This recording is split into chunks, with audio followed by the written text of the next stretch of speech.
guys. I did an Instagram live earlier on handstand push-ups. Now we're going to record it on YouTube.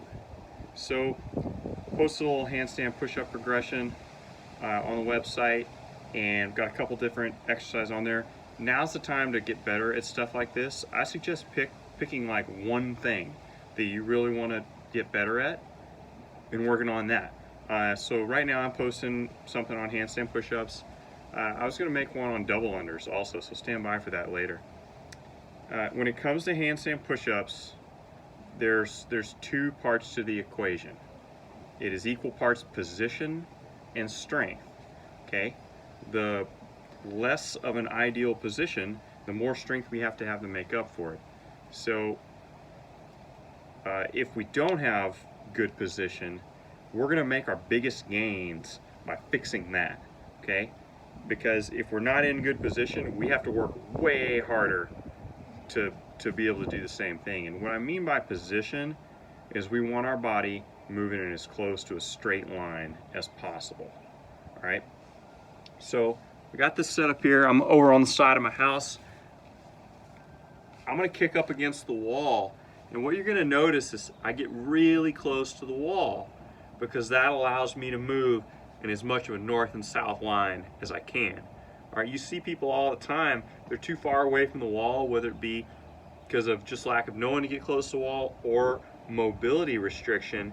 Think how much farther of a distance you're having to move. And think about, like, if you're pressing with a barbell, being super far away from the wall, it's like you're pushing like that. Like, that's not gonna work, okay? We wanna be here. Alrighty, so I'm gonna kick up against the wall. This is right about here. All right, I'm really close to the wall right here. Core nice and tight.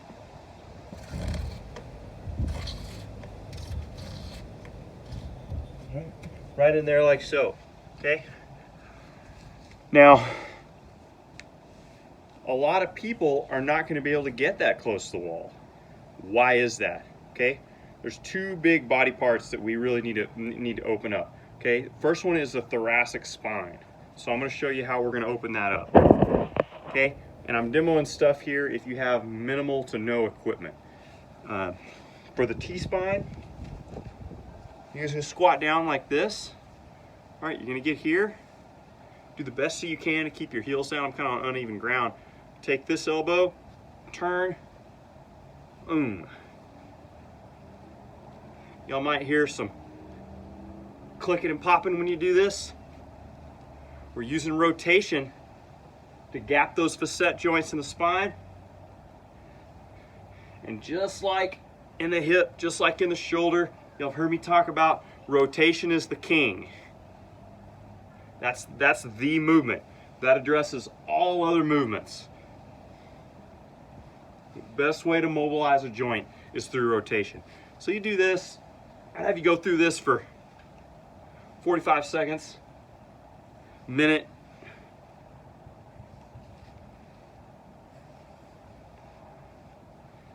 All right. The next thing we're going to do, we just opened up the T-spine. Okay? Next thing, do a little bit of activation. Okay? I really like doing these wall slides before we do handstand push-ups. Okay? This really helps dial in the position we need to be in. Okay, so we get right up here against the wall. You can see, well, you can't see this other hand. You can see how my hand wants to come against the wall. Believe it or not, when I go like this is a heck of a lot harder. All right, so I'm gonna sit right here. All right, and I'm just actively pushing into the wall. And it's really difficult. My spine wants to float off the wall. I mean, I'm working here to hold this. You're going to feel yourself starting to shrug up at the beginning, but then as it opens up, your shoulders start to sit back and down. You might even feel it a little bit in your armpits. And you start coming up. Keep trying to hold this position. Keep fighting for it, trying to improve it.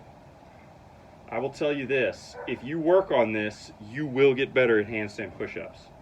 If you can't hold perfect position here, Yes, you still need to work on your pressing, but you're leaving strength on the table.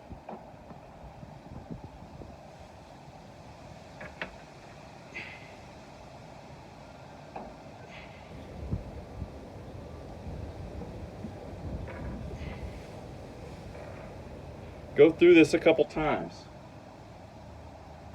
All right. Now, what we want to do, we want to retest that position on the wall. Okay. Let's see where you want to find out where is your sweet spot. Where can you get to? Here. Notice how my elbows,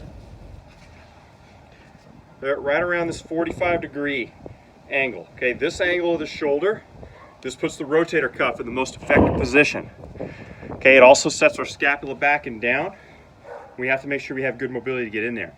Okay, let's say you need to work, you don't have, we talked about position, all right? Let's say you don't have the strength. All right, depending on where you're at on the handstand, I have on my list, we want to get 3 sets of 5, or ideally 15 reps of handstand push-ups, okay? After that, so we have kind of 3 exercises. We got the handstand push-up. It's great because it's a movement we want to get better at, but we tend to wear out at it really fast because they're really difficult. So the next 2 movements I like to use to get this stronger, I'll go over my favorite one first, and that's the push-up, okay? Don't underestimate the value of push-ups. They're boring, they're hard, but holy moly will they make you a lot stronger. Side story before I get into it, I tore my bicep tendon and had my Achilles repaired within a couple months of each other. I did 100 push-ups a day because it kind of just gave me a sense of accomplishment because I couldn't do a whole lot. And then once, about 6 months after the bicep, once I could kick up against the wall and safely do a handstand, I was way better at them than before I got hurt, without ever kicking up into a handstand. Don't underestimate push-ups. Okay, so when you do these, the thing I want you to do is squeeze your quads, all right? Focus on squeezing those quads. When you squeeze your quads, everything moves up in a nice straight line and we don't hyperextend. All right, when we hyperextend the back, chances are you're also gonna hyperextend during the handstand push-ups. Movement faults are, they don't just like go to one movement. I mean, if you hyperextend in pressing, you probably hyperextend when you do squats. Like if you're using that to create stability due to a lack of core strength or a lack of mobility, you're gonna do it in other movements too, right? So the next thing, did our push-ups, talk about the elbows are right in here. We can be here, push up here to here in push-ups, never here, it's bad for the shoulders. This is right where we wanna be when we're doing handstand push-ups. So that's also gonna be where we wanna be in our push-ups to help train that motion. Okay? Next movement, we got our dumbbell press, okay? So imagine that I'm holding 2 dumbbells right here. Okay, I really like doing this from long sitting. When I'm in this position, I physically can't hyperextend. Like sitting like this forces me to do this correctly. So you're gonna get here, core tight, press up. Okay, I want you using a weight, so we want to get that head through, arms back behind the ears. I want you using a weight that you can do